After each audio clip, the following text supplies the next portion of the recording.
প্রিয় বন্ধুরা, এখন শুনবেন যাচাই করার আগে ভালো করে শিক্ষা নিতে হয়। এক স্বর্ণকারের মৃত্যুর পর তার পরিবারটা বেশ সংকটে পড়ে গেল। খাদ্য বস্ত্রে দেখা দিল চরম অভাব। স্বর্ণকারের বিধবা স্ত্রী তার বড় ছেলেকে একটা হীরের হার দিয়ে বলল, এটা তোর কাকুর দোকানে নিয়ে যা, বলবি যে এটা বেচে কিছু টাকা দিতে। ছেলেটি হারটি নিয়ে কাকুর কাছে গেল। কাকু হারটা ভালো করে পরীক্ষা করে বলল, বেটা, তোমার মাকে গিয়ে বলবে যে এখন বাজার খুব মন্দা, কয়েকদিন পর বিক্রি করলে ভালো দাম পাওয়া যাবে। কাকু কিছু টাকা ছেলেটিকে দিয়ে বললেন, আপাতত এটা নিয়ে যাও, আর কাল থেকে তুমি প্রতিদিন দোকানে আসবে। আমি কোনো একদিন ভালো খদ্দের পেলেই যেন তুমি দৌড়ে হার নিয়ে আসতে পারো, তাই সারা দিন থাকবে। পরের দিন থেকে ছেলেটা রোজ দোকানে যেতে লাগলো। সময়ের সাথে সাথে সেখানে সোনা রূপো হীরের কাজ শিখতে আরম্ভ করলো। ভালো শিক্ষার ফলে অল্প দিনেই খুব নামি জহুরত বনে গেল। দূর দূরান্ত থেকে লোক তার কাছে সোনাদানা বানাতে ও পরীক্ষা করাতে আসতো।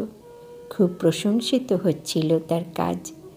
একদিন ছেলেটির কাকু বলল, তোমার মাকে গিয়ে বলবে যে এখন বাজারের অবস্থা বেশ ভালো, তাই সেই হারটা যেন তোমার হাতে দিয়ে দেন। এখন এটা বিক্রি করলে ভালো দাম পাওয়া যাবে। ছেলেটি ঘরে গিয়ে মায়ের কাছ থেকে হারটি নিয়ে পরীক্ষা করে দেখল যে এটা একটা নকল হীরের হার। তাই সে হারটা আর কাকুর কাছে নিয়ে যায়নি। কাকু জিজ্ঞেস করল, হারটি আনোনি? ছেলেটি বলল, না কাকু, পরীক্ষা করে দেখলাম এটা একটা নকল হার।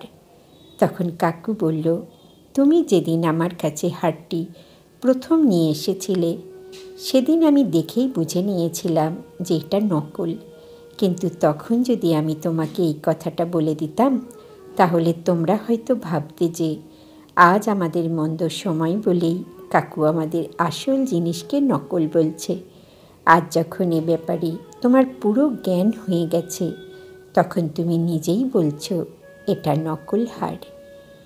এই দুনিয়াতে প্রকৃত জ্ঞান ছাড়া তুমি যা কিছু দেখছো, যা কিছু ভাবছো, সবটাই এই হারের মতোই নকল, মিথ্যে। জ্ঞান ছাড়া কোনো জিনিসের বিচার সম্ভব নয়। আর এই ভ্রমের শিকার হয়েই অনেক সম্পর্ক শেষ হয়ে যায়।